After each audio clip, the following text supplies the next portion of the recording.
எண்ணிய முடிதல் வேண்டும், நல்லவே எண்ணல் வேண்டும், திண்ணிய நெஞ்சம் வேண்டும், தெளிந்த நல்லறிவு வேண்டும் என்று சொன்ன இந்திய துணைக்கண்டத்தின் மகாகவி பாரதியாரின் வரிகளை நெஞ்சிலே தாங்கி இந்திய ஒருங்கிணைந்த இந்திய துணைக்கண்டம்.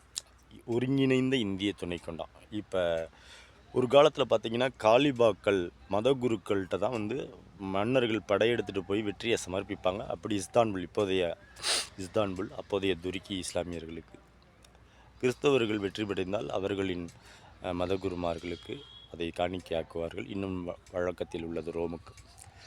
ஜெருசலேம் யூதர்களுக்கு ஒரே ஒரு சுவர் தான் இருக்குது. ஜெருசலேமுக்கும் பாகிஸ்தானுக்கும் பாலஸ்தீனத்துக்கும் நடுவில்.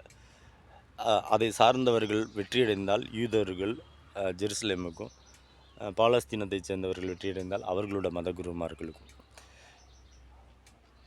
இதையே இந்திய ஒருங்கிணைந்த துணை கண்டம், அதில் இந்தியா அப்படின்ற ஒரு சட்டத்தின் ஆட்சி நடக்கக்கூடிய ஒரு பரிணாம வளர்ச்சி அடைந்த ஒரு நாடு.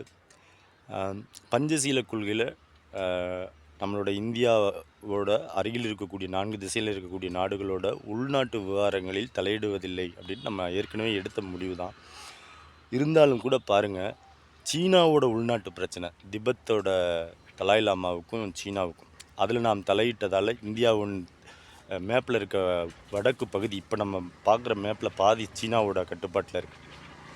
அதே போல் மேற்கில் பஞ்சாப், ஜீலம், ஜீனாப், அராவி, சிந்து நதி பாயுதில் அங்கு பாகிஸ்தானில் இராணுவ கிளர்ச்சி ஏற்பட்டாலோ, ஆப்கானிஸ்தானில் இராணுவ கிளர்ச்சி ஏற்பட்டாலோ, நான் சொன்ன சவுதி அரேபியா, ஈரான், ஈராக், நான் சொன்ன பழைய இஸ்தான்புல், காலிபாத், துருக்கி, அங்கே இஸ்லாமியர்கள் எங்கு பாதிக்கப்பட்டாலும் அவர்கள் மதகுரு நாடுன்னு ஒன்று அங்கே இருந்தால் அது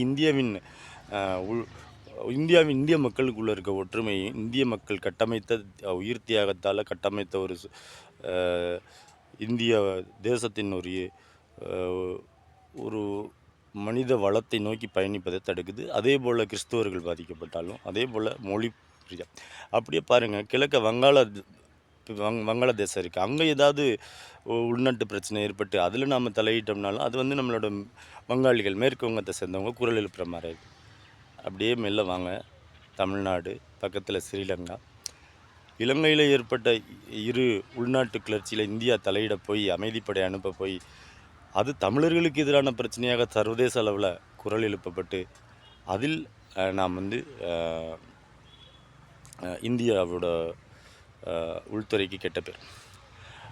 இந்த வரலாறு நம்மளுக்கு கற்பிப்பது என்னென்னா, உலகத்திலேயே ஒரு மாபெரும் சட்டத்தின் ஆட்சி நடக்கக்கூடிய ரூல் ஆஃப் லா, பரிணாம வளர்ச்சி அடைந்த ஒரு அறிவுசார் நாகரிக வளர்ச்சி அடைந்த ஒரு ஜனநாயக நாடுனா உலகத்திலேயே நம்பர் 1 இந்தியா தான். இந்தியாவின் கடமை ஒருங்கிணைந்த இந்திய துணைக்கண்டத்தை, அதற்கு அதுதான் மதர், தாய் கிராமம்னு சொல்கிறோம்ல, ஒரு கிராமத்துக்கு முன்னுதாரணமான தாய் கிராமம். அதே போல் ஒருங்கிணைந்த இந்திய துணைக்கண்டம்னு நான் சொல்கிறத பாருங்கள். இந்தியாவோட மேற்கில் துருக்கி வரைக்கும், இந்த பக்கம் இந்தியாவோட தெற்கில் ஜப்பான், மலேசியா, சிங்கப்பூர் தாண்டி தாய்லாந்து வரைக்கும், மேலே சீனா நம்மளோட பாதி பகுதியை சீனா தான் ஆக்கிரமிச்சிருக்கு. அது எல்லாருக்கும் ஆதாரப்பூர்வமாக தெரியும்.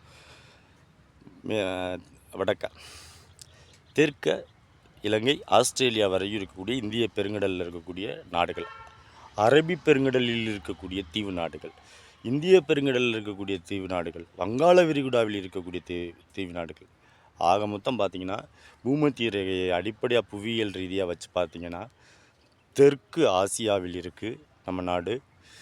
இந்திய துணைக்கண்டம் எப்போதுமே ஒரு ஒற்றுமையாக, நல்லுணர்வுகளால், தியாகத்தாலும் ஒன்றுக்கொன்று இரத்த பரிமாற்றம் உடையது. இரத்த தானங்கள் செஞ்ச மாதிரி உலகிலேயே ஒரு மாபெரும் ஜனநாயக நாடு, உலகத்திற்கே ஒரு வழிகாட்டியாக மனித வளத்திலையும் விஞ்ஞான வளர்ச்சியிலையும் படிப்படியாக அறிவியல் ரீதியாக பரிணாம வளர்ச்சி அடைந்து கொண்டே, அதே சமயம் ட்ரெடிஷ்னல் யூனிக்னஸ், பெக்குலியரிட்டி, தன்னுடைய மரபு வழக்காறுகளையும் விடாமல் இருப்பது இந்தியாவின் தனித்தன்மை. அதை நாம் கட்டி காக்க வேண்டும். இந்திய அரசுக்கு இந்திய உள்துறை கற்றுக்கொள்ள வேண்டிய, வரலாற்றின் தவறுகளில் இருந்து கற்றுக்கொள்ள வேண்டிய பாடம், படிப்பினை இது. சர்வதேசிய ஜனநாயக நாடுகளுக்கும் இந்தியா தான் இனி வழிகாட்டி, இப்போது வழிகாட்டி, இனிமேலும் வழிகாட்டி. தெற்கு ஆசியாவில் இந்திய துணைக்கண்டத்தின் ஒற்றுமையை பராமரிப்பதிலும் இந்திய நாடு தான் வழிகாட்டி. அதில் மாற்று கருத்தே எனக்கு இல்லை. மதம், இனம், மொழி, சாதி, இன்னும் சின்ன சின்ன குழு உணர்வுகளுக்கெல்லாம் போய் யாராவது ஒரு தனிநபர் பாதிக்கப்பட்டால் அதை வந்து ஜாதி பிரச்சனையா, மத பிரச்சனையா, இன பிரச்சனையா, மொழி பிரச்சனையா, இப்படி இந்தியாவிலேயோ தமிழ்நாட்டிலேயோ நம்ம வந்து அதை யாரும் பயன்படுத்தி அரசியல் ஆதாயம் அடைய விடாமல் இருந்தாலே உலக ஜனநாயக நாடுகளின் வழிகாட்டி, உலக ஜனநாயக நாடுகளின் தாய் நாடு இந்தியாவாக இருக்க விரும்புகிறேன். இந்திய துணைக்கண்டம் ஒருங்கி பாகிஸ்தான், வங்காளதேசம், பர்மா, நேபாளம், பூட்டான், இலங்கை, இது போன்ற சிங்கப்பூர், மலேசியா, இந்திய துணைக்கண்டத்தின் தாயாகவும் இந்தியா தான் இருக்க வேண்டிய வழிகாட்டியாக இருக்க வேண்டியிருக்கு. தெற்காசியாவின் வழிகாட்டியும் இந்தியா தான். இந்தியாவின் உள்துறையை வலுப்படுத்த வேண்டியது சர்வதேசிய அளவிலும் இருக்கக்கூடிய அறிவியல் ரீதியாக பரிணாம வளர்ச்சி அடைந்த சட்டத்தின் ஆட்சியை, ரூல் ஆஃப் லாவை நோக்கி பயணிக்கக்கூடிய, ஒவ்வொரு மனிதகுல நன்மைக்காக வாழக்கூடிய,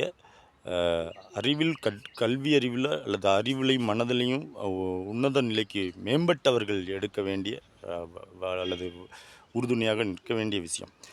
அப்துல் கலாம் உட்பட விக்ரம் சாராபாய் தன்னோட கட்டுரையில் எழுதியிருக்காங்க, இந்தியாவில் ஏன் மனிதவள மேம்பாடு, ஹியூமன் டெவலப்மெண்ட் இண்டெக்ஸ் என்னோட தொடர்ச்சி நான் இது சம்பந்தம் ஏற்கனவே பகிர்ந்திருக்கேன். உலகில் நம்பர் 1 நார்வே இருக்குது. எல்லா உட்கட்டமைப்பு, ஒரு உதாரணத்துக்கு பாருங்கள், கல்வி, மருத்துவம், உணவு, உடை, இருப்பிடம், இந்த மனிதனுக்கு தேவையான அத்தியாவசிய தேவையெல்லாம் தரமாக, குறைந்த விலையில் தரமாக அரசே தந்துச்சுன்னா அதுதான் மனிதவள மேம்பாடு. அதை இந்தியா தான் அடைய வேண்டும். அதனால தான் சொல்கிறேன், உலக ஜனநாயக நாடுகளின் தாயாகவும், இந்திய துணைக்கண்டத்தின் தாயாகவும், தெற்காசிய நாடுகளின் தாயாகவும் இருக்க வேண்டிய நிலையில் இந்தியா இருக்கிறது. இந்திய உள்துறையை வலுப்படுத்த வேண்டிய கடமை நமக்கு இருக்கிறது.